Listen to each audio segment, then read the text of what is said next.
안녕하세요. 행복과 희망의 상징 구박사 파랑새 TV입니다. 자존감은 인생을 좌우할 정도로 대단히 중요합니다. 특히 아직 삶의 경험과 지혜가 거의 없는 아이에게는 자존감이 아이의 인생을 바꿉니다. 아이의 행복하고 성공하는 인생을 위해 부모가 해야 할 중요한 과업은 아이의 자존감을 북돋워주는 것입니다. 아이의 자존감은 사랑하는 부모에 의해 가장 크게 영향을 받습니다. 부모가 무심코 내뱉은 말 한마디가 아이의 자존감을 깎아내릴 수도 있고, 칭찬의 말 한마디가 아이의 자존감을 키울 수도 있습니다. 부모가 아이를 어떤 태도로 대하느냐가 굉장히 중요하며, 고집 부리는 아이, 내성적이고 소심한 아이, 거칠고 공격적인 아이 등 아이의 기질과 성격에 따라 부모의 태도는 달라져야 합니다. 아이의 자존감을 높이기 위해서는 아이가 이미 지닌 선한 본성을 지켜주고 아이가 가진 그 자체를 인정해 주는 것이 선행되어야 합니다. 아이의 타고난 자존감의 싹을 뽑지 않고 아이의 행복을 위해 부모가 해야 할 중요한 과업은 아이가 이미 가진 자존감을 북돋워 주는 것입니다. 부모가 아이에 대한 기대치를 조금 겸손하게 낮추면 아이가 현재 갖고 있는 자존감을 끌어내리지 않게 됩니다. 아이의 자존감만 살리는 게 아니라 부모의 자존감도 회복시켜야 합니다. 아이의 자존감은 부모의 자존감의 영향을 받기 때문입니다.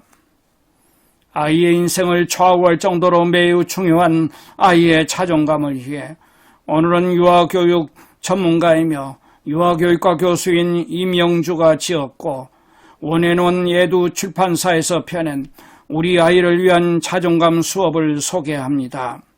저자는 아이의 공부도 인성도 창의성도 리더십도 모두 자존감과 직결되어 있어 자존감이 높은 아이가 행복하다고 말합니다.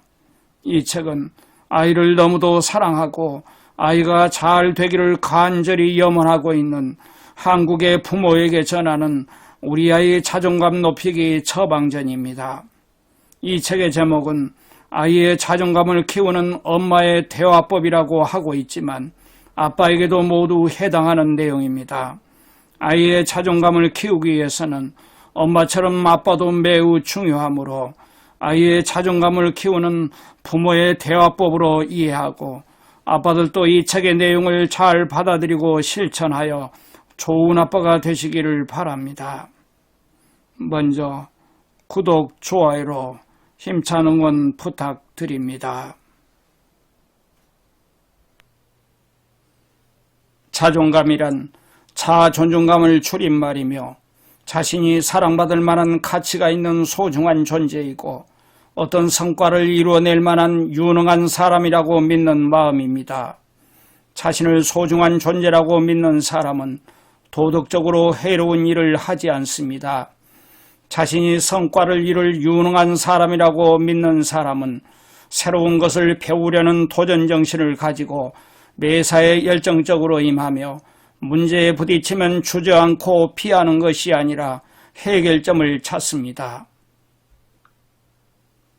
세상은 홀로 살 수 없음을 깨닫고 팀워크는 물론 리더십과 팔로우십의 중요성을 인식하고 실천합니다. 실패와 좌절에서도 새롭게 도전하고 대처합니다. 부모가 자녀에게 바라는 궁극적인 목적은 아이의 행복한 삶입니다. 자존감이 아이의 인생을 행복하게 합니다. 아이의 자존감은 부모와의 관계에서부터 시작됩니다. 부모와의 긍정적인 관계를 통해 아이의 자존감이 튼튼해집니다. 아이가 난 괜찮은 존재야, 소중한 존재야 라고 느끼게 하세요. 아이의 자존감을 높이기 위해 먼저 해야 될 것이 있는데 그것은 부모 자신의 자존감 높이기입니다. 아이가 말을 안 들으면 화가 난다는 부모는 권위의식이 있다는 것입니다. 부모 말이 옳더라도 아이에게는 그 옳음이 부담스럽거나 실행하기 어려운 것일 수 있습니다. 부모 말을 잘 듣는다는 것은 아이로서는 어려운 과제입니다. 아이는 본능과 욕구가 움직이는 대로 행하는 존재이지만 부모는 이성적인 존재이고 모성을 가진 존재이기 때문입니다. 이성과 모성으로 중무장한 부모와 무방비 상태인 아이는 애초에 수준의 높이가 다릅니다. 그러므로 부모는 아이의 수준에 맞추어야 합니다. 자존감이 높은 부모는 기꺼이 아이의 수준에 맞추어 줍니다. 아이가 부모 마음에 들지 않는 대답을 하면 말대꾸를 한다고 느껴지는 경우는 부모와 아이 모두에게 힘이 듭니다. 아이에게 말을 시켜놓고 원하는 대답이 나오지 않았다고 부모가 화를 내면 아이의 마음도 다치고 그 모습을 본 부모도 부정적인 감정에 휩싸입니다. 아이의 부정적 감정을 대할 때 부모의 마음도 짜증이 납니다. 그러면 부모는 아이에게 그건 나쁜 거야 라는 말로 즉각 대응합니다. 그 결과 아이의 마음속에 나는 나쁜 아이라는 이미지가 새겨집니다. 아이가 자신감이 없거나 위축된 모습을 보이면 부모는 안타까운 마음에 혼을 내는데 그러면 아이는 더욱 자신감을 잃고 위축됩니다. 자존감이 높은 부모는 아이의 기질과 성격의 특징을 알고 아이가 자랄 때를 놓치지 않고 칭찬과 격려를 통해 아이가 자신감을 느끼게 하고 아이가 자신의 약점과 강점을 포용하며 자신을 가치 있는 사람으로 여기게 합니다. 아이의 자존감은 부모와의 관계가 시작점이며 부모의 자존감이 그 모태입니다. 부모가 아이에 대한 기대 목표를 낮추면 아이의 자존감은 높아집니다. 아이가 말을 잘 안 듣고 부정적인 반응을 보임에도 불구하고 부모가 의연할 때 부모의 자존감이 튼튼해집니다. 부모가 너 때문에 못 살아 라는 말로 무너진 자존감을 아이 탓으로 돌리지 마세요. 자존감은 스스로를 위로하는 힘이고 자존감이 높은 부모는 양육자로서 아이가 좋은 방향으로 변할 것이라며 자신을 믿습니다. 부모의 눈길 하나, 말 한마디에도 아이의 자존감은 무너져 내릴 수 있습니다. 부모가 아이에 대한 기대치가 높으면 아이의 모든 것이 마음에 들지 않습니다. 칭찬할 일이 없고 비난할 일만 많습니다. 부모의 비난과 지적은 아이의 자존감에 큰 흠집을 냅니다. 부모가 아이를 몰아치고 다그치면 아이의 자존감은 떨어지며 부모의 자존감도 함께 떨어집니다. 그러므로 부모가 아이에 대한 기대치를 낮추면 아이의 자존감은 높아지는데 그 이유는 아이가 부모에게 긍정적인 존재감을 느끼게 되면서 아이의 성취감과 부모의 만족도가 함께 높아지기 때문입니다. 부모가 아이에 대한 기대치와 아이에 대한 목표를 높지 않고 낮게 하면 오히려 아이와 부모와의 관계가 좋아집니다. 그것은 첫째, 아이의 웬만한 행동과 말들이 거슬리지 않게 되고 둘째, 아이를 지적하는 일이 줄어듭니다. 셋째, 아이가 주눅들지 않게 되면서 아이가 부모를 좋아합니다. 성취감은 자존감을 높이는 요인인데 아이의 성취감을 높이려면 부모가 아이에 대한 목표와 기대치를 낮게 잡는 것입니다. 아이에 대한 목표와 기대치를 낮게 잡으면 첫째, 아이의 작은 성취에 만족합니다. 둘째, 아이의 자신감이 상승합니다. 셋째, 아이가 자신에 대해 만족해하며 자존감이 안정을 유지합니다. 아이의 자존감 형성은 부모의 말에 달려 있습니다. 부모의 말로 아이의 자존감을 키울 수 있고 부모의 말로 아이의 자존감의 싹을 짓밟아 버릴 수도 있습니다. 아이의 자존감을 흔들어 놓을 수 있는 막강한 힘을 가진 사람은 바로 부모입니다. 가족과의 긍정적인 상호작용과 어린 시절 부모와의 관계를 통해 아이는 자존감을 형성합니다. 부모의 말 한마디에는 아이의 자존감을 올렸다 내렸다 하는 엄청난 힘이 있습니다. 아이에게 기대와 격려가 담긴 부모의 말은 아이의 자존감을 키웁니다. 아이의 자존감은 아이와 가장 가까운 곳에 있는 사람, 가장 빈번하게 상호작용하는 사람에 의해 크게 영향을 받습니다. 아이는 어렸을 때 축적한 시간과 경험을 통해 자신이 가치 있는 사람인가, 그렇지 않은 존재인가를 인식합니다. 아이의 생각에 공감하고 아이의 눈을 사랑스럽게 바라보고 아이의 모든 감정에 소중히 반응하며 아이의 말 한마디도 놓치지 않고 아이에게 반응을 보이며 관심을 기울이는 부모는 자존감이 높은 아이가 되게 합니다. 아이의 자존감은 단기간에 심어줄 수는 없지만 순식간에 망쳐버릴 수는 있습니다. 부모의 한마디로 부지불식간에 그럴 수 있습니다. 부모는 아이를 잘 되라고 하지만 그 의도와는 정반대로 아이의 자존감이 크게 망가질 수 있습니다. 아이는 아직 너무도 약하고 어리므로 부모에게 너무나도 쉽게 영향을 받고 흔들립니다. 부모는 아이가 무엇을 한 결과에 대해 이런 것도 못해, 너는 틀렸어, 하나라도 제대로 좀 해라와 같은 부정적인 평가를 하지 않아야 합니다. 그리고 무시하는 눈빛, 거친 손길과 눈길을 주지 않아야 합니다. 부모의 육아 자존감을 높이는 방법은 1. 다른 부모의 잘난 육아와 비교하지 마세요. 2. 다른 아이의 잘난 점을 내 아이의 부족한 점과 비교하지 마세요. 3. 완벽한 육아는 없다는 것을 인정하세요. 4. 이만하면 괜찮은 부모라고 스스로를 자주 격려하고 위로하세요. 아이의 자존감을 높이기 위해 부모가 해야 할 말은 다음과 같습니다. 1. 아이의 존재감을 부각시키는 말, 예를 들면 사랑해라는 말을 합니다. 그러면 아이는 나는 사랑받는 존재다라고 인식하게 됩니다. 2. 아이의 가치감을 높이는 고마워라는 말을 합니다. 그러면 아이는 나는 도움을 주는 사람이구나라고 인식하게 됩니다. 3. 아이를 존중하는 기다릴게라는 말을 하면 아이는 나를 있는 그대로 존중하는구나라고 인식합니다. 4. 아이의 긍정적 정체성을 형성하는 미안해라는 말을 하면 아이는 나를 진정한 인격체로 대하는구나라고 인식합니다. 5.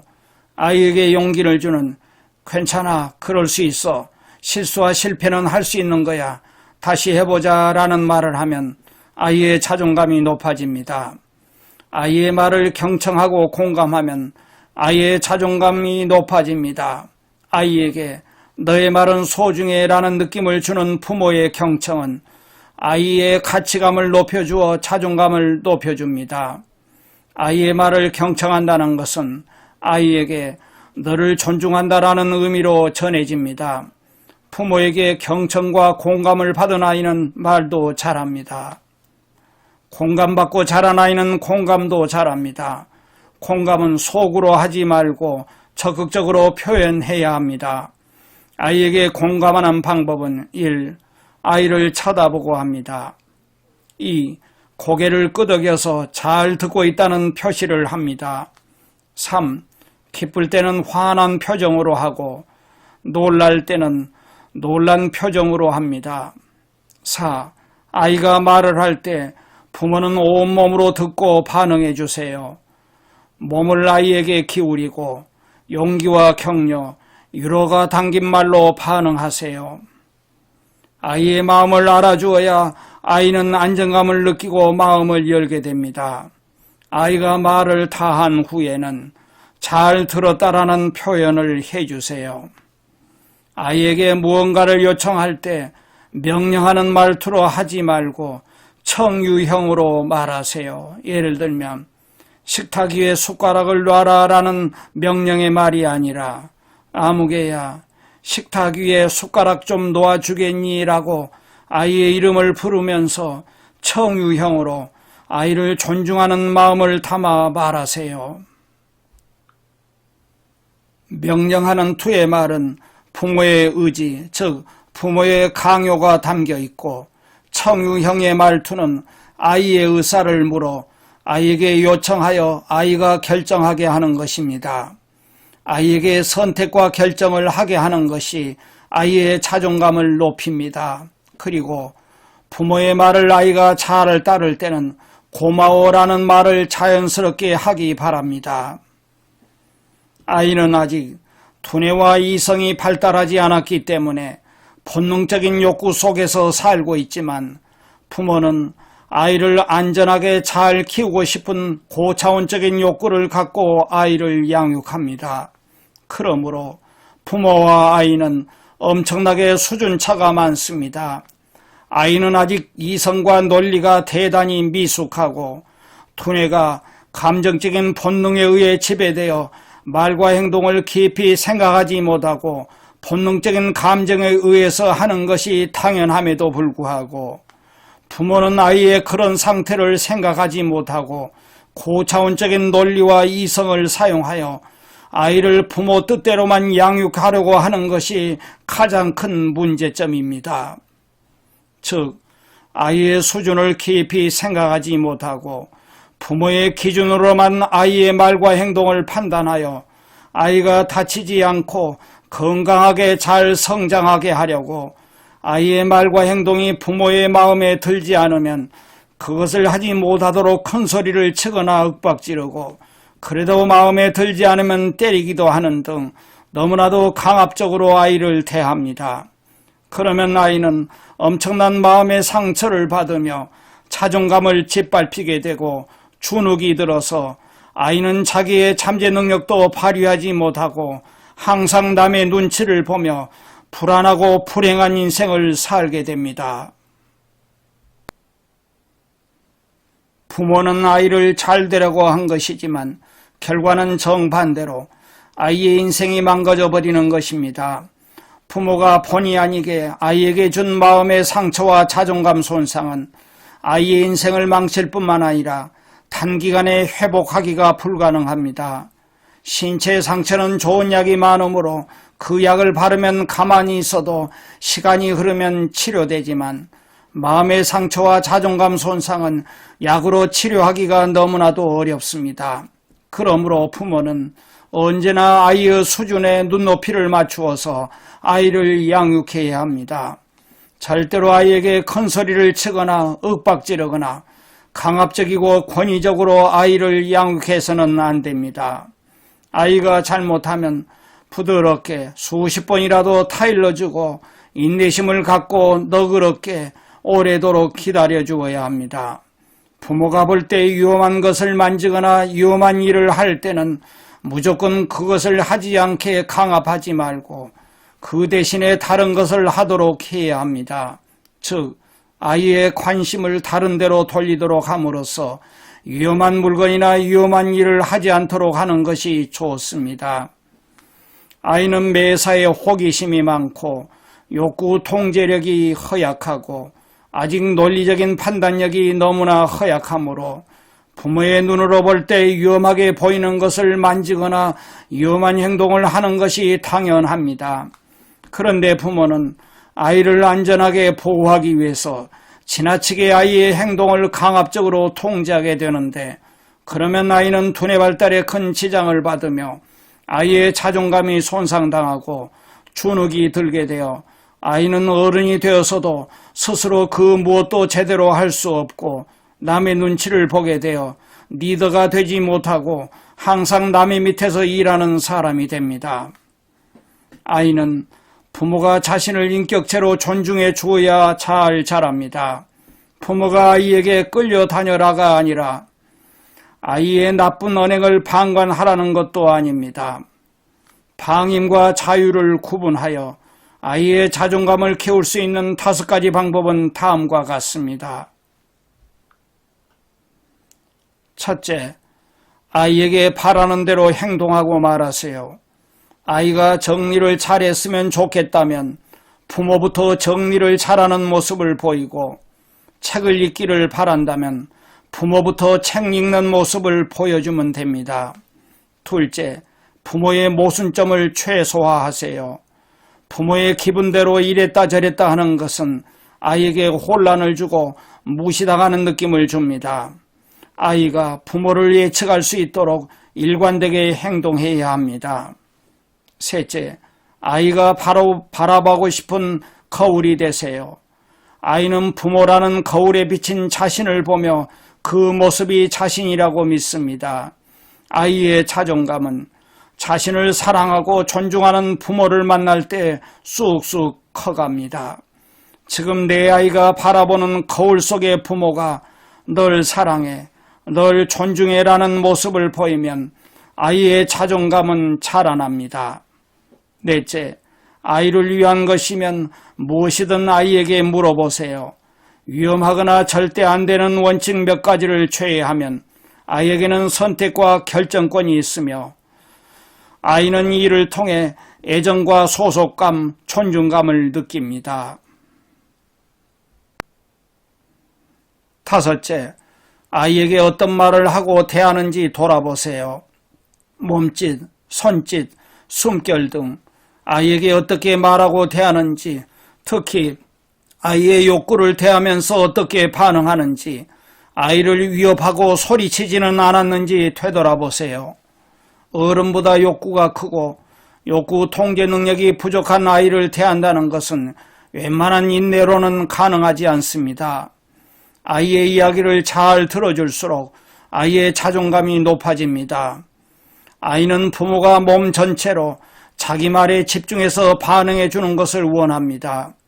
아이가 말을 할 때 부모는 절대로 딴짓을 하지 말고 아이의 말에만 집중해야 합니다. 부모가 아이의 말을 잘 들어주면 아이도 부모의 말을 잘 듣습니다. 아이의 말을 들으면서 질문을 하세요. 그래서 어떻게 했는데? 이와 같이 아이가 한 말 중에서 중요한 대목을 그대로 말하면 됩니다. 아이의 말을 잘 들은 다음에 용기와 격려, 위로 등의 말을 해야 합니다. 언제든지 너에게는 가족이 있고 부모가 있음을 상기시켜주는 것이 좋습니다. 아이의 말에 대해 경청을 방해하는 요인 5가지는 다음과 같습니다. 1. 아이의 말 중간에 끼어드는 것입니다. 그러면 엄마의 훈계가 앞서게 됩니다. 2. 아이 말 중간에 자르기입니다. 그러면 다음 말을 재촉하게 되어 말의 맥이 끊어집니다. 3. 아이 말머리 돌리기입니다. 부모 마음대로 다른 주제로 돌리면 아이는 자신의 말이 재미없다고 생각합니다. 4. 아이 말꼬리 잡기는 아이에게 자신의 말이 잘못되었다고 느끼기 쉽습니다. 5. 아이의 말을 자꾸 물어보는 것은 부모가 아이 말을 제대로 듣고 있지 않다고 생각하게 됩니다. 아이의 말에 공감할수록 아이의 자존감이 높아집니다. 아이의 말에 부모가 조언이나 충고는 뒤로 하고 먼저 아이의 말에 공감하는 것이 중요합니다. 아이는 먼저 부모가 자신에게 공감해 주기를 바라며 칭찬이든 격려든 조언이든 그런 말은 들어도 좋고 안 들어도 좋습니다. 공감받지 못할 때 아이는 부모의 말을 끝까지 듣지 않습니다. 공감은 아이가 말한 것 중에서 핵심이 되는 말을 가져와 공감하는 것이 좋습니다. 공감으로 아이의 자존감을 높이려면 아이가 하려는 말의 핵심을 잘 찾고 아이의 말 중간에 판단하는 말을 하지 않고 끝까지 들어야 하고 아이의 말에서 핵심되는 말을 찾아 피드백하는 것입니다. 예를 들면 아이가 수학은 아무리 공부해도 결과가 나빠서 걱정이에요. 수학이 이렇게 어려울 이유가 뭐예요? 이러니 수학 포기자가 많죠라고 말한다면 부모는 수학이 어려운데 열심히 해도 결과가 안 좋으니까 수학 포기자가 될까봐 걱정이구나 라고 말해주는 것이 공감입니다. 아이의 감정을 이해할수록 자존감이 높아집니다. 아이는 부모에게 자신의 감정을 이해받기를 원합니다. 아이는 감정을 이해받지 못하면 마음의 문을 닫고 대화를 포기합니다. 아이의 감정을 이해하며 대화를 지속하면 부모가 가르치지 않아도 아이 스스로 올바른 판단과 결정을 합니다. 어린아이에게 엄마가 내일 아빠 일찍 일어나셔야 해서 지금 주무셔야 하니까 조용히 놀아라 라는 말에 응 하고 대답한 아이가 5분도 안 지나서 잊어버리는 이유는 뇌 발달상 아이는 아직 타인의 입장을 이해할 수 있는 단계가 아니기 때문입니다. 만 7살 정도는 되어야 자기 개념도 생기고 역지사지도 조금 알게 됩니다. 이런 어린아이에게 양보하라는 것도 무리입니다. 양보하기 쉽게 먼저 아이의 기분을 좋게 해야 합니다. 부정적인 감정을 받아들이면 아이의 자존감이 높아집니다. 부모가 아이의 부정적인 감정을 먼저 받아들여야 부모의 말이 전달됩니다. 감정적으로 편안해진 상태에서 전두엽의 기능이 발휘되기 때문입니다. 부모가 아이에게 울지 말고 말해, 찡그리지 말고 웃어라고 하면 이런 말은 아이의 감정을 무시하는 말이기 때문에 아이의 자존감을 망칩니다. 자신의 감정을 제대로 표현하기 어려운 영유아기 아이라면 부모가 아이의 감정을 정리하는 말을 자주 해주는 것이 좋습니다. 화내지 마라는 말보다는 화났어 라고 말하는 것입니다. 화를 내지 말라는 것은 부모가 아이의 감정을 조종하려는 의도를 담고 있지만 화났어? 아, 그래서 화가 났구나 라는 말은 아이의 감정을 부모가 궁금해하고 어루만지는 말이기 때문입니다. 아이가 물건을 집어던지면 부모는 너 누가 물건 던지랬어? 이리 와봐 혼나야 해 라고 말하는 부모의 의도는 물건을 집어던지는 것은 고쳐야 할 행동이니 이번에 행동 수정을 해야겠다는 것이지만 아이는 나 지금 혼난다라고 생각하는 것입니다. 부모는 아이를 혼내고 싶은 것이 아니라 아이의 나쁜 행동을 고쳐주고 싶은 의도에서 한 말이지만 아이는 자신의 잘못은 인식하지 못하고 단지 나 지금 혼난다라는 생각만 하게 됩니다. 부모가 이렇게 하는 것은 아이 이성의 뇌가 아직도 발달하지 않았다는 것은 생각을 못하고 아직도 발달하지 못한 아이 이성의 뇌에 기대했기 때문입니다. 아이의 태도나 행동을 수정하려면 순서가 있습니다. 부모가 먼저 아이의 부정적인 감정을 먼저 받아들여야 합니다. 아이에게 물건 집어던지는 것 나쁜 행동이라고 했어 안 했어? 화나면 말로 하라고 했지라고 말하는 것은 구구절절 맞는 말이지만 아이에게는 전달되지 않습니다.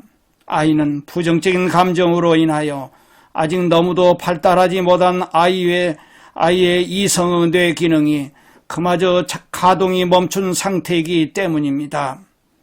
두려움, 화, 질투, 미움 등 감정적인 뇌가 발달한 아이는 부모가 혼을 내면 두려움과 방어 기제가 동시에 가동되면서 울거나 떼를 쓰거나 변명하는 등으로 방어를 합니다.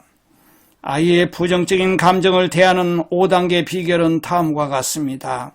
1단계, 공감해주기. 아이가 물건을 집어던졌을 때 왜 던져? 나쁜 행동이라고 했지 라는 말보다는 화가 났구나, 기분 나쁜 일이라도 있었어? 마음대로 안 되는 일이 있었니? 등 공감의 말을 합니다. 2단계, 대안을 제시하기. 화났다고 던지면 돼 안 돼? 라고 질책하는 것보다는 화가 났을 때 물건을 던지는 것 말고 다르게 하는 방법이 있을 거야 라며 함께 대안을 찾습니다. 3단계, 책임감을 일깨워주기. 자, 이제 던진 물건은 어떻게 하면 될까라는 질문을 통해 책임감을 길러줍니다. 4단계, 정서적 안전기지 제공하기. 네가 한 일이니까 네가 책임져 새로 사오든지 하는 말은 아이의 자존감을 키우는 데 도움이 되지 않습니다. 엄마의 도움이 필요하니 또는 아빠의 도움이 필요하니 등의 말로 부모는 아이에게 정서적인 안전기지가 되어주어야 합니다. 5단계 미래행동 제시하기. 다음에 또 그러기만 해 하는 협박성 말보다는 다음에는 화가 나면 어떻게 하면 좋을까라는 말로 미래행동을 제시합니다. 아이의 욕구와 부모가 바라는 것이 서로 충돌할 때는 절충이 필요합니다. 무조건적인 양보보다는 왜라는 물음에 대답이 있습니다. 아이에게 진심을 담은 왜로 물어보아야 아이의 욕구와 부모의 바라는 것을 절충할 수 있습니다. 이유 없이 울고 엄마를 괴롭힌다고 생각하는 괴로운 마음에서 나오는 왜는 아이를 위한 질문이 아닙니다. 아이의 욕구를 알고 싶다는 부모의 마음을 담은 순수한 질문으로 물어보아야 아이는 마음을 엽니다. 아무개야, 왜 우는지 말해줄래? 그래야 엄마가 도와줄 수 있어. 이것이 요긴한 절충법입니다. 아이의 욕구를 제대로 알기 위해서는 아이도 편안할 때, 부모도 아이의 말을 재촉하지 않고 잘 들을 수 있을 때가 좋습니다.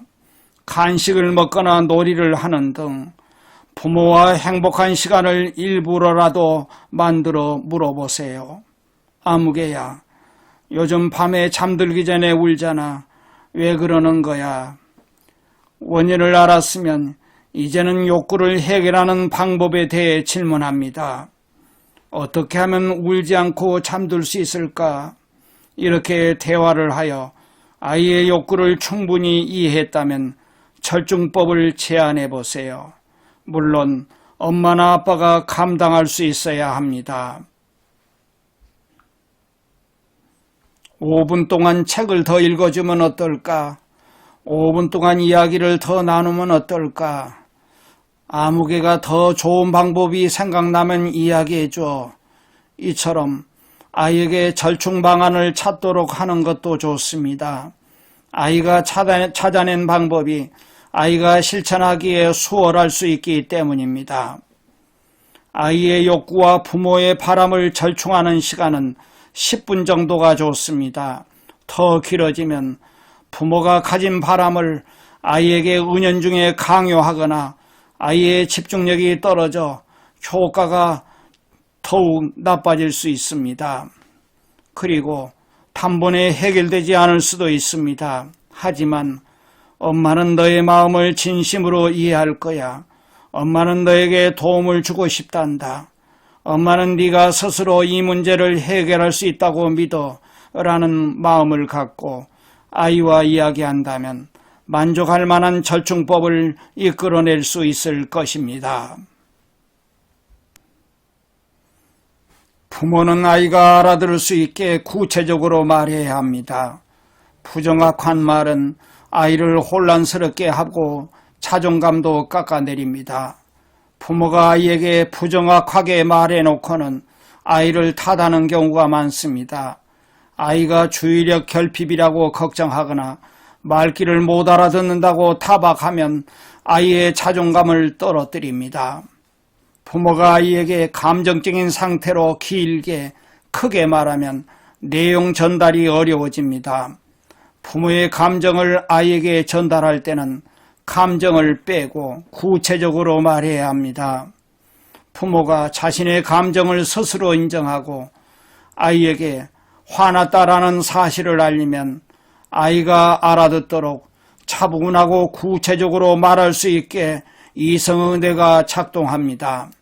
부모가 감정에 치우쳐 목소리가 커지고 말이 길어지면 아이는 부모의 말을 못 알아들을 수밖에 없습니다. 특히 영악이 아이에게 말을 할 때는 너무 길어지면 안 됩니다. 부모가 감정적으로 불안정할 때 말이 길어지면 안 됩니다.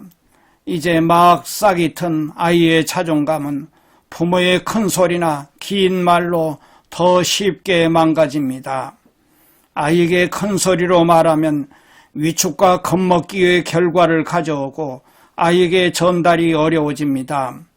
아이가 부모의 큰 소리로 인해 위축되고 겁먹으면 방어 기제가 작동하여 자기를 보호하려는 뇌만 반응합니다. 그래서 아이는 부모가 말한 내용을 들을 수도 없고 들어도 이해할 수가 없습니다. 아이는 그 상황을 회피하려는 것만 강해집니다. 부모는 아이에게 정확한 감정 표시와 대안을 제시하는 것이 중요합니다. 가만히 좀 앉아. 안 그러면 그만 읽을 거야 라고 말하지 않고 돌아다니지 말고 엄마 옆에서 잘 들어주겠니? 라고 아이에게 대안을 제시해야 합니다.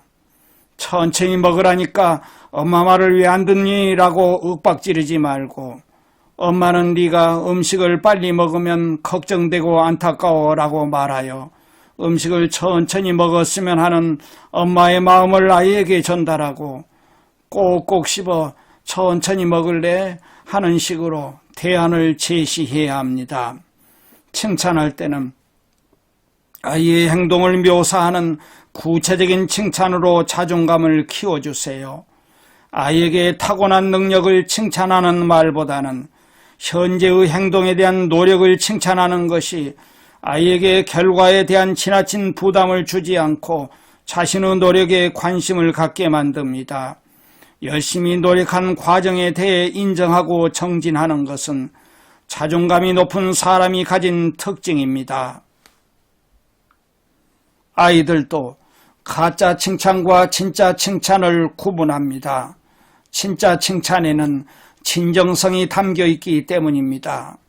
감탄사나 쉽게 할 수 있는 잘했어 등의 말을 먼저 한 후에 상황에 맞는 말을 구체적으로 붙여서 칭찬하면 좋습니다.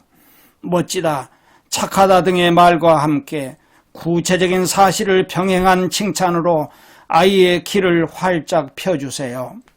칭찬할 때 주의할 점은 평가하는 느낌의 칭찬은 부모가 아이에게 점수를 매기는 듯한 상하식 의미 전달이 될 수 있으므로 엄마의 마음을 표현하는 칭찬을 해야 한다는 것입니다. 와, 신발을 혼자 신다니 똑똑하다라는 말보다는 스스로 신발을 신는 것을 보니 엄마는 기뻐라는 식의 칭찬이 좋습니다. 이 외에도 과정과 노력, 인정, 격려를 담은 칭찬이라면 아끼지 마세요. 부모가 아이의 잘한 점은 당연하다는 듯이 그냥 지나가고 아이의 잘못한 점만 찾아 고쳐주려는 부모라면 잘못한 점만 고쳐주려다가 아이와 멀어집니다. 아이는 자신의 잘못을 지적해주는 부모보다는 잘한 점을 말해주는 부모를 더 좋아합니다. 우선 부모와의 관계가 좋아야 잘못된 점을 말해도 아이는 수용하는 태도를 보입니다. 아이에게 9가지 잘못과 1가지 잘한 점이 있으면 1가지 잘한 점에 집중해서 칭찬하세요. 내 아이를 이웃집 아이처럼 보면 칭찬하기가 쉬워집니다. 기대가 애초에 높지 않으니까 칭찬이 더 쉬워지는 것입니다. 칭찬할 때는 아이에게 집중하세요. 아이를 바라보면서 칭찬해야 칭찬의 진정성이 전달됩니다. 어린아이일수록 지금 즉시 칭찬하는 것이 효과적입니다. 아이가 부모를 기쁘게 한 후 부모에게 고맙다라는 말을 들으면 아이는 행복하고 자기가 성취한 것에 대한 보람과 존재감에 대한 뿌듯함까지 느낍니다. 부모의 칭찬이 구체적이고 진심 어릴수록 아이의 자존감도 그만큼 커집니다. 칭찬에도 아이의 성장 발달 단계별로 비결이 있습니다. 1. 무조건적인 언어적 칭찬과 비음성 언어적 칭찬이 필요한 시기는 태어나서 첫 돌까지입니다. 비음성 언어적 칭찬은 아이를 안아주거나 쓰다듬어주는 신체 접촉입니다. 2. 영유아기에는 구체적인 칭찬이 필요합니다. 돌이 지나면서 아이의 표현 언어는 한두 단어 정도이지만 듣는 능력은 간단한 문장을 알아들을 수 있을 만큼 성장합니다. 잘했어, 최고야 등과 아울러 상황을 설명해 주는 말도 덧붙여 칭찬하세요. 3. 학교에 다니게 되는 학령기의 아이에게는 학습과 성적에 대한 문제가 주를 이룹니다. 이때는 격려를 담은 칭찬이 필요합니다. 생각한 만큼 결과가 안 나와서 속상하지. 그래도 그동안 노력한 게 있으니 실력은 많이 늘었을 거야 라는 말로 아이의 능력보다는 과정이나 노력에 대한 변화에 초점을 맞춰 난 잘할 수 있어 라고 느끼게 하는 것이 자존감을 높이는 칭찬법입니다. 아이의 나이와는 상관없이 결과 중심보다는 과정과 노력 중심의 칭찬과 격려가 중요합니다. 엄지척 칭찬, 안아주기, 머릿결 쓰다듬기, 토닥이기, 어깨 어루만지기, 안아서 번쩍 들어 올리기 등의 행동으로 내 아이가 좋아할 만한 칭찬이나 격려를 표현하는 것도 좋습니다. 아이를 칭찬할 때는 아이를 바라보면서 해야 칭찬의 진정성이 전달됩니다. 부모가 다른 행동을 하면서 아이를 칭찬하면 칭찬은 건성으로 들립니다. 부모도 아이에게 사과할 줄을 알아야 합니다. 부모의 솔직한 사과는 아이의 자존감을 높이는 효과가 있습니다. 부모의 사과를 받아들였는지는 아이의 몫으로 남겨두세요. 사과는 나의 미안한 마음을 상대방에게 전달하는 것입니다. 그 마음을 상대방이 받아주면 좋은 것이고 그렇지 않더라도 상대방에게 사과를 받아줄 것을 강요하면 안 됩니다. 그러면 사과의 진정한 의미가 희석되기 때문입니다. 가장 좋은 사과의 유형은 인본주의형 사과입니다. 아빠가 실수했어, 미안해 라는 말을 진정성 있게 하는 부모입니다. 아이를 인격적으로 대하는 마음으로 사과를 할 때 진짜 사과가 됩니다. 그 결과 사과하는 마음이 아이에게 전달됩니다. 뭘 그걸 갖고 그래? 그만하고 얼른 밥 먹자라는 식으로 부모의 실수와 잘못을 축소하여 무마하려는 축소형 사과는 부모의 잘못을 어영부영 넘기려고 하는 것으로서 좋지 않습니다. 부모의 실수가 마치 아이 탓인 양 행동하는 책임 회피형 사과도 좋지 않습니다. 그러니까 네가 부모 말을 들었으면 그런 일 없잖아 라고 회피하려는 것입니다. 부모가 자기 잘못을 인정조차 하지 않는 권위주의형 사과도 좋지 않습니다. 네가 잘하면 아빠가 그렇게 했겠어 라는 식의 사과입니다.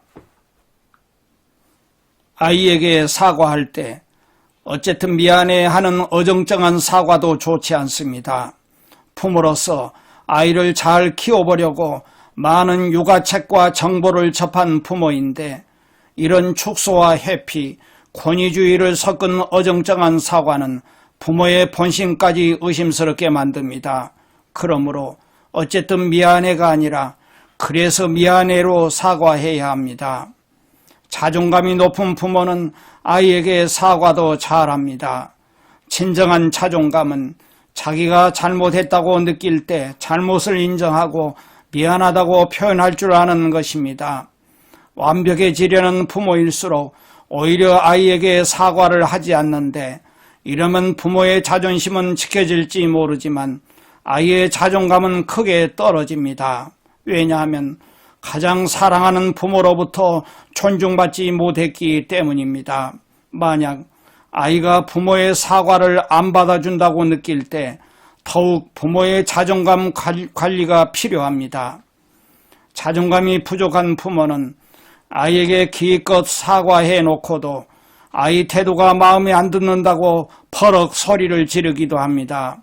아이에게 사과했더라도 아이가 무조건 받아들이라는 것은 아닙니다. 부모는 아이에게 진심을 담아서 정말이라는 말을 넣어서 사과하고 아이의 마음이 풀리기를 바라며 기다려야 합니다. 사과하는 주체인 엄마나 아빠를 넣어서 엄마가 또는 아빠가 정말 미안해 라고 사과하는 것입니다. 부모가 아이에게 사과하면 아이가 받은 서러움이나 억울함 등의 감정, 즉 아이가 받은 상처를 보듬고 어루만지고 억울함을 해소하게 됨으로써 아이의 자존감을 높여줍니다. 아이에게 사과하면 부모의 자존감도 높아집니다. 비록 어린아이지만 인격체로 존중해준 자신에게 부모로서의 유능감을 느낄 것입니다. 아이는 인간관계를 대립의 구조가 아닌 협력과 동등함의 구조로 이해하며 대인관계를 맺는 방법을 배우고 사회성도 발달하게 됩니다. 부모라는 어른도 어린 시절에 자기 부모로부터 잘못을 인정하며 미안하다고 사과하는 환경에서 성장한 아이는 최고의 선과 도덕적 가치를 배우게 됩니다. 실수에 대한 부모의 사과로 인해 부모와 자녀 사이의 믿음이 탄탄해지고 신뢰감이 커집니다. 다음은 부모가 아이에게 사과하는 방법인 사과의 333 법칙입니다. 1. 3초 이내에 사과하세요. 미안한 마음을 오랜 고심 끝에 표현하는 것보다 지금 여기서 바로 인정하는 것이 좋습니다. 2. 너무 길게 사과하지 말고 30초 이내로 짧게 사과하세요. 너무 길게 사과하면 또 다른 설교가 될 수 있습니다. 부모의 미안한 마음을 담은 말을 짧게 말하세요. 30초도 아이의 반응을 보는데 필요한 시간이므로 더 짧아도 좋습니다. 3.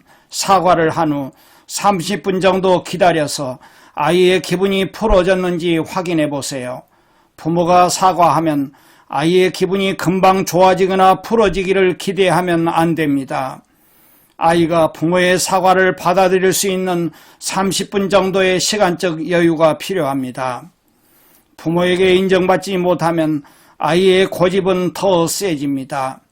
안 해, 싫어, 미워, 아니야와 같은 부정적인 말을 입에 달고 사는 아이는 자존감이 낮고 부모에게 인정받고 관심을 받고 싶은 마음이 강하므로 아이를 꾸중하고 혼낼 것이 아니라 부모가 아이를 더 인정해주고 더 사랑해주며 자존감을 높여주어야 합니다.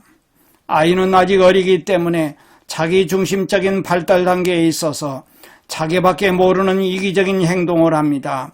사랑하는 부모를 괜히 시험에 들게 하는 아이도 있습니다.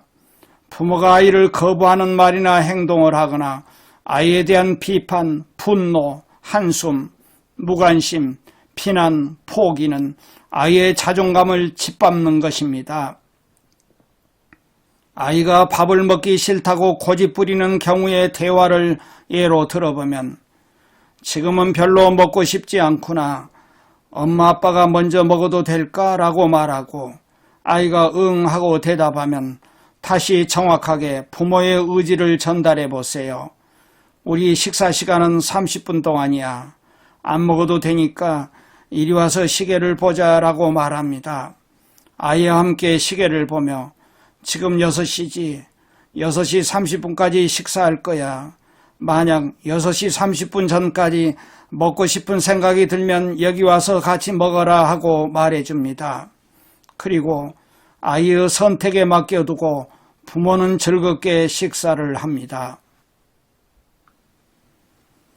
내성적이고 소심한 아이는 오히려 미래지향적이고 혁신적입니다.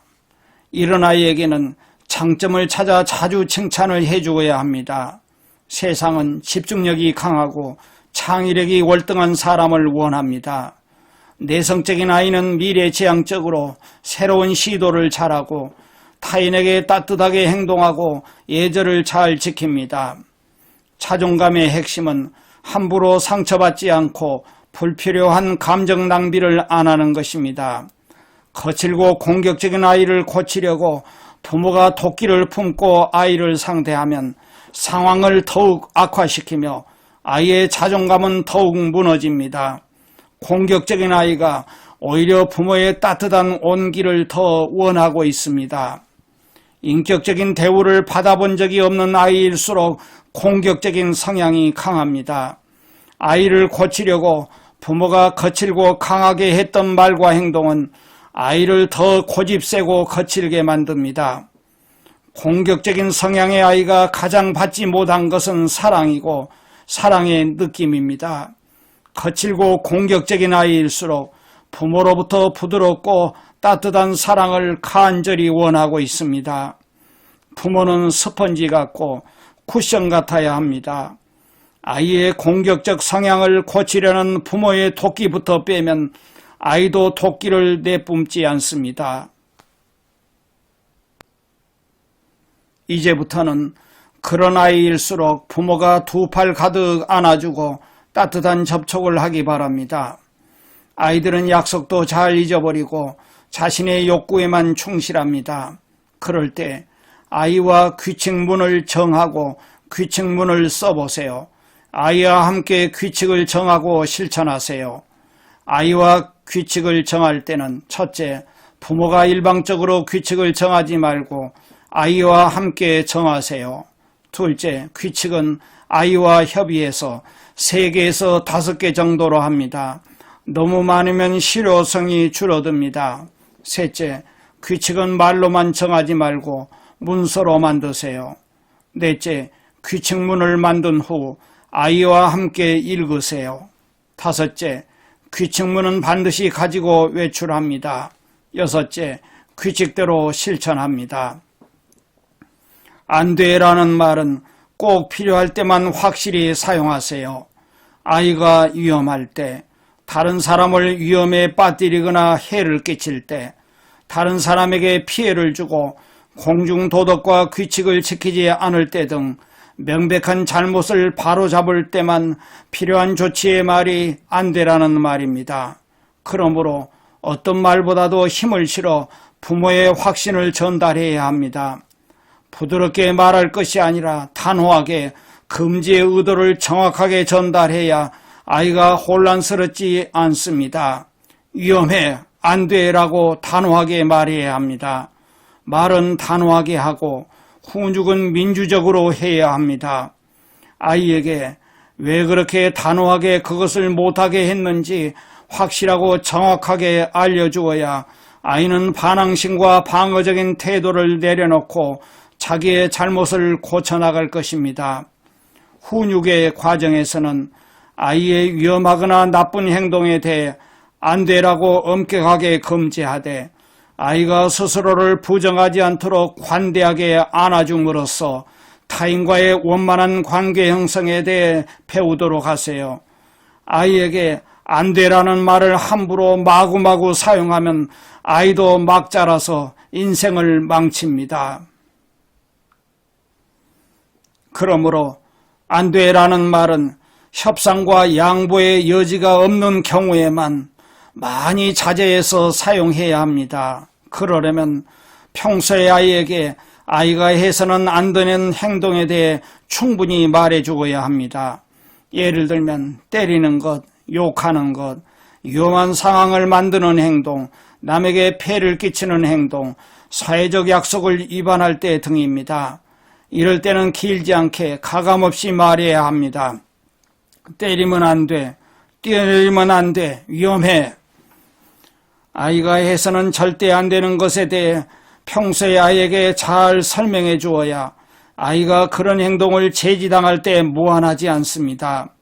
아이에게 자기가 부모와 하지 않기로 약속했던 것을 지키지 않아서 부모로부터 금지를 당했다는 것을 깨닫게 해야 합니다. 아이의 좋은 기는 살리고 나쁜 기는 조절하는 것이 3살 버릇의 시작입니다. 이 시기의 아이는 주도성과 결정권을 갖고 싶어 해서 많은 일을 시도하므로 부모가 제지하거나 가르쳐야 할 것도 많습니다. 하지만 부모의 정확한 지침이 담긴 안 되라는 말이 내 아이를 지키고 내 아이의 주변을 안전하게 해줄 수 있습니다. 신체적인 기운은 부모가 도와주는 데 한계가 있지만 정신적인 기운은 무한대로 도움을 줄 수 있습니다. 신체적인 기운을 돋우려면 물질적인 비용이 들어가지만 정신적인 기운을 불어넣는 데는 부모의 말과 표정, 눈빛이면 충분합니다. 좋은 기는 아이와 주변을 살리지만 나쁜 기는 아이 주변을 망칩니다. 아이가 주눅들지 않고 당당한 내 아이가 자신의 행동에 자신감을 갖고 올바르게 나아갈 수 있습니다. 그리고 상황에 따라 안 되는 행동 대신에 바람직한 다른 행동을 하도록 대안을 제시하는 것이 좋습니다. 아이에게 위험하거나 나쁜 행동이니까 무조건 못하게 억압만 할 것이 아니라 바람직한 다른 행동을 하도록 대안을 제시해야 합니다. 예를 들면 그것은 나쁜 것이니까 하지 말고 다른 것, 이것을 하면 어떨까? 아빠랑 해볼까? 라고 말해주는 것입니다. 자신의 욕구만 내세우는 아이 앞에서 부모는 감정 조절에 실패할 때가 있습니다. 하지만 화를 내지 않고도 아이를 설득하는 방법도 있습니다. 부모가 아이의 욕구에 정색하기보다는 부모가 아이의 눈높이, 마음 높이가 다르다는 점을 생각해서 아이 수준에 맞게 대화를 해야 합니다. 아이를 무시하거나 지적하는 것, 명령하고 판단하는 말은 아이의 반항심을 부추기는 말입니다. 부모가 부정적인 언어를 사용함으로써 아이의 방어 기제는 반항심으로 이어집니다. 부모의 비음성 언어적인 손짓은 많은 말을 내포합니다. 존중하고 아끼는 사람에게는 함부로 화를 내지 않습니다. 어른도 마찬가지입니다. 화가 나더라도 잘 다스리고 조절해서 표현합니다. 무시당하는 아이는 자존감을 돌볼 수가 없습니다. 자존감은 자기 안정감과 연대감이 높기 때문입니다. 자신이 무시당하고 상대방이 함부로 대한다고 생각하면 기본적인 신뢰가 무너지며 자기 존재감에 대해 의구심이 들면서 불안감이 높아집니다. 아이의 자기 불신과 불안은 부모와의 관계, 세상과의 관계를 부정적으로 바라보게 합니다. 부모는 아이가 자신을 인정하게 해서 안정감을 느끼게 해야 합니다. 부모는 아이가 자기 비하를 느끼게 하는 말을 하지는 않았는지 늘 돌아볼 필요가 있습니다. 아이가 부모의 말을 듣지 않을 때 긍정을 부르는 조건부 말을 하는 것이 좋습니다. 부정을 부르는 조건부 말은 아이에게 반항심만 들게 합니다. 예를 들면 아무개야, 너 이거 하면 30분 텔레비전 볼 수 있어는 긍정을 부르는 조건부 말이고, 아무개야, 너 이거 안 하면 텔레비전 못 본다라는 말은 부정을 부르는 조건부 말입니다. 아이에게 지적하는 말, 명령, 판단하는 말의 특징은 말과 함께 부모의 표정도 강압적으로 바뀌어 아이의 반항심을 부추깁니다. 아이가 위험한 행동을 할 때 몇 번이나 하지 말라고 해야 알아들어 위험하다고 했지라고 하면 아무리 부모의 말이 옳더라도 아이는 잔소리로 들을 수 있습니다. 아이에게 지적하지 말고 그건 위험해, 하면 안 돼라고 말하는 것이 좋습니다.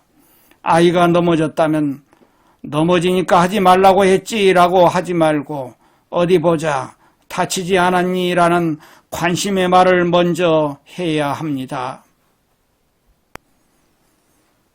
부모가 때로는 아이에게 말을 아끼게 할 때가 있습니다. 아이가 방어적인 태도를 보이지 않고 반항심이 들지 않게 아이의 마음을 잘 헤아려서 현명하게 접근하세요. 부모가 아이를 위한다고 한 말이 아이에게 상처가 되고 자존감을 손상하며 반항심을 불러일으키는 말을 할 바에야 차라리 아무 말도 하지 않고 침묵하는 것이 더 좋습니다. 내 아이의 장점, 잘한 점을 찾아서 칭찬해주고 격려해주는데도 하루가 짧습니다. 지금 바로 긍정의 언어로 아이의 자존감을 키워주세요. 긍정의 언어는 무조건 잘한다고 칭찬하는 말이 아닙니다. 예를 들면 아이가 글자를 쓸 때 잘 좀 써 보다는 열심히 쓰는구나 라고 격려해 주는 것입니다. 하루의 여러 가지 행동 중에서 긍정적인 부분을 찾아내어 긍정의 언어로 칭찬하는 사람과 실수를 찾아내어 피드백을 해주는 사람, 두 사람 중에서 아이가 말을 듣고 싶은 사람은 누구일까요? 당연히 긍정의 언어로 칭찬해주는 사람입니다. 부모는 아이의 긍정적 행동을 하나도 놓치지 않고 격려해주는 족집게 같은 부모가 되어야 합니다. 아이의 잘못한 점만 족집게처럼 집어내는 부모가 아니라 잘한 점을 놓칠세라 관심을 보이는 부모가 아이에게 필요합니다. 아이의 자존감은 부모가 아이의 잘한 점을 찾아 인정하고 의미와 가치를 부여해주면 잘 자랄 수 있습니다. 아이가 좀 더 잘하게 하려면 부모는 아이에게 긍정적으로 격려의 말을 해야 합니다. 그 순서는 칭찬하기, 조언하기, 칭찬과 격려하기 순서입니다. 예를 들면 우선 칭찬하기는 어머 이름을 잘 쓰네 라고 말합니다. 먼저 칭찬을 해주면 아이의 마음이 열려 부모의 조언이 지적으로 들리지 않게 됩니다. 이 글자는 무슨 글자야? 아, 문이구나. 엄마가 써볼까? 라고 말하며 엄마가 직접 잘못된 글자를 바르게 써서 아이에게 보여주는 것이 조언하기입니다. 그런 다음 다시 와, 이 글자는 반듯하게 잘 썼네 라고 칭찬과 격려하기를 해줍니다. 아이의 독립심, 자조능력, 결정력, 문제 해결력은 자존감과 밀접합니다.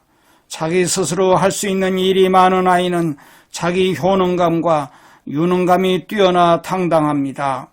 아이의 문제 해결력과 결정력을 높여주려면 기다려주고 선택권을 주어야 합니다. 네가 알아서 해라는 말은 아이를 무능감에 빠지게 할 수도 있습니다. 아이는 아이입니다. 모든 것을 다 알아서 할 수는 없습니다. 아이의 독립심을 키우는 과정에서 꼭 이 말을 아이에게 해주세요. 너의 곁에는 엄마 아빠가 있단다. 도움이 필요하면 언제든지 말하렴. 아이 스스로 해냈다는 성취감을 느끼게 하면 다른 일에도 도전의식이 생깁니다. 독립심을 키운다는 것은 혼자 할 수 있다라는 마음을 키워주는 것입니다. 아이의 독립심을 키우는 일에도 수위와 난이도 조절이 필요합니다. 아이의 발달 상태와 발달 단계를 고려해서 부모가 적절히 개입하는 것이 무조건적인 격려, 넌 잘할 수 있어라는 말보다 더 효과적입니다. 아이의 독립심을 저해하는 말과 행동을 최소화해야 합니다. 예를 들면 그렇게 하지 말고 이렇게 해야지 등으로 아이를 간섭하고 통제하지 마세요. 어머 정리도 잘하네 라고 말해놓고는 아이가 정리한 것을 아이 앞에서 다시 정리하면 엄마의 말 따로 행동 따로를 보며 아이는 혼란스러워합니다. 부모가 무엇이든 아이를 대신해주는 사랑의 표현이 아이에게는 독이 될 수도 있습니다. 어떤 능력이든 아이가 배우고 연습할 기회 없이 자라면 아이의 자존감도 낮아집니다. 심리학자 에릭 에릭슨의 심리사회적 발달 단계에 따르면 자율성대 수치심의 시기인 유아기 아이는 자기가 해야 할 일, 하고 싶은 일이 수없이 많아집니다. 이 시기에 신체 및 그에 수반되는 자율성의 경험이 적절할 경우 의지라는 자아 특성도 발달하게 됩니다. 유아 교육기관에 다니고 있는 3세에서 6세에는 자신이 원하는 것을 목표로 삼아 이루려고 시도하고 그것을 성취했을 때 주도성이 생깁니다. 반면에 실패를 경험하면 죄책감이 생깁니다. 부모는 아이가 실패했을 때 아이에게 죄책감이 생기는 것을 미리 방지하려고 대신해 주는데 아이는 시도조차 못했을 때도 죄책감이 커진다는 것을 알아야 합니다. 그러면 유아기의 어린아이에게 부모가 대신해 주지 않고 어떻게 해서 아이 스스로 할 수 있는 능력을 키워줄까요?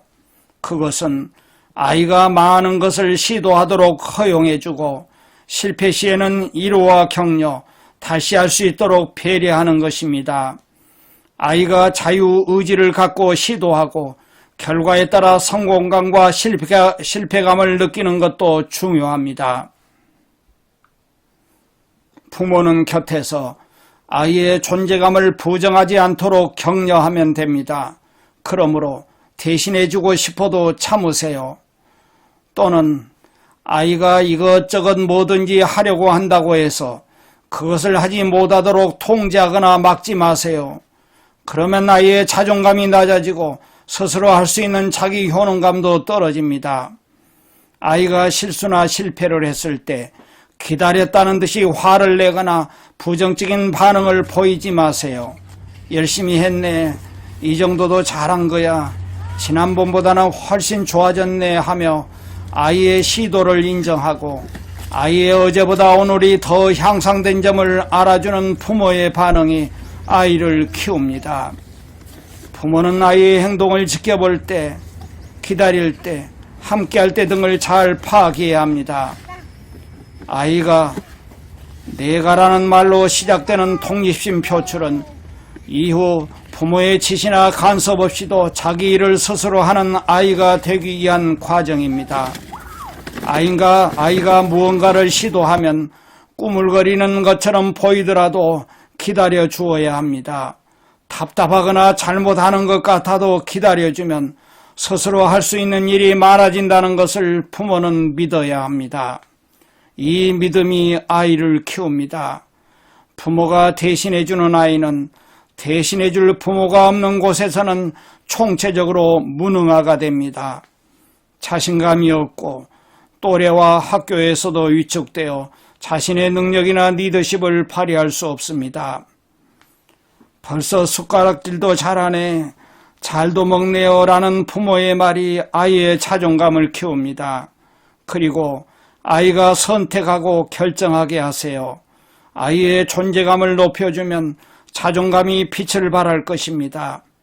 아이에게 잘할 수 있다는 자기 믿음을 갖도록 선택권을 주고 결정해 보도록 기다려주어야 합니다. 꾸준히 경험시키고 지혜롭게 선택의 방법을 전수하고 아이가 직접 해보도록 하세요. 아이에게 선택 능력을 키우는 구체적인 예를 들면 다음과 같습니다. 1. 선택의 범위를 좁히세요. 영유아의 경우 선택의 범위를 2개 또는 3개로 좁혀주세요. 2. 아이의 선택과 결정을 인정해 주세요. 아이가 선택했을 때 이것이 마음에 드는구나, 멋지네 라고 그 선택을 인정해 주세요. 아이의 선택에 대해 그거로 할 거야? 이게 더 좋은데 하면 아이가 자신의 선택을 의심하게 됩니다. 3. 아이가 선택할 때까지 기다리세요. 아이는 어른과 달리 선택하는 데 시간이 오래 걸립니다. 아이가 충분히 고민하고 결정할 수 있도록 시간을 주세요. 4. 아이의 선택이 실패할 수도 있다는 것을 받아들이세요. 아이의 발달에 맞추어 작고 사소한 것부터 성취하도록 하고 아이의 선택이 실패하더라도 의연하게 받아들이세요. 거봐, 다른 거 골랐으면 더 좋았잖아 등의 말은 아이의 선택권에 대한 부정적인 피드백일 뿐입니다. 5. 반드시 해야 할 일에는 선택권을 주지 마세요. 둘 다 해야 하는 선택의 여지가 없는 일이라면 예를 들어 목욕부터 할래, 양치부터 할래라고 말해서 일의 순서가 있을 뿐 선택의 여지가 없음을 알려주세요. 영유아기에 흔히 보이는 네오포비아 증상은 새로운 것을 두려워하는 심리를 말합니다. 그래서 아이들이 사회생활의 첫 단추인 어린이집과 유치원 적응에 어려워하는 경우가 많습니다. 급식이 보편화된 요즘에는 아이들이 유치원이나 어린이집에 가는 것을 거부하는 이유가 자신이 좋아하지 않는 반찬 때문인 경우도 있습니다. 아이 스스로 문제 해결책을 찾도록 질문하세요. 부모의 좋은 질문이 문제 해결의 단서를 제공합니다. 아이의 문제 해결력을 키우는 구체적인 방법은 다음과 같습니다. 1. 아이가 스스로 해결책을 찾도록 질문하세요. 네가 스스로 결정할 수 있으리라 믿어라는 말은 유아기 아이에게는 너무 추상적입니다. 쉽게 질문하세요. 어떤 부분이 어렵니? 엄마 아빠가 무엇을 도와주면 네가 할 수 있을까? 등의 구체적인 질문을 하세요. 2. 아이 스스로 하면 되는 것도 있지만 안 되는 것도 있습니다. 아이 혼자 할 수 없는 어려운 일을 넌 할 수 있어 라고 말하면 아이에게 무능감만 느끼게 합니다. 아이 혼자 할 수 없는 것도 있다는 것을 인정해야 아이가 불필요한 두려움에 사로잡히지 않고 도전을 계속합니다. 3. 부모라는 조력자가 있음을 알려주세요. 아이가 다 해결할 수 없다는 사실을 알려주고 부모의 도움이 필요할 때 언제든지 의논할 수 있게 하세요. 아이가 든든한 안전지기를 느끼면 더욱 용기를 갖고 도전할 것입니다. 아이에게 화를 덜 내면서 설득하기란 쉽지 않습니다. 어떻게 해야 할까요? 아이에게 화가 나지 않는 사람은 없을 것입니다. 심지어 자기 자신에게 화가 나는 경우도 있으니까요. 다만 치밀어 오르는 화를 어떻게 표현하는가의 문제입니다. 아이 양육에서 부모의 화는 대체로 아이의 문제 행동으로 인해서 나타납니다. 화를 내는 이유도 알고 보면 아이의 문제 행동을 고쳐주고 싶은 마음, 즉 아이에 대한 사랑이 그 원인입니다. 이 본질만 이해해도 부모의 화와 감정 조절이 쉬워집니다. 부모는 아이의 문제가 무엇인지에 집중해야 합니다. 문제의 소지가 있을 때는 미리 규칙을 정하고 반복해서 여러 번 알려주고 부모를 시험에 들게 해도 후회하지 않을 만큼만 화를 내는 습관을 들여야 합니다.